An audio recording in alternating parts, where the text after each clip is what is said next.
Nhớ không à? Con bé hôn chào.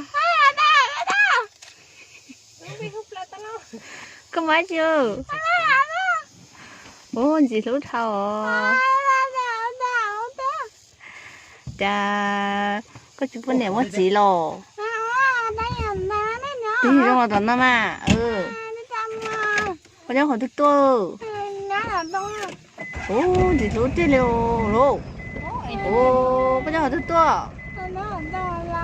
Ồ, chắc có cho thẳng lù theo rồi. Ồ, có cái ngồi rồi. Ồ, chắc có cho hai lù nó.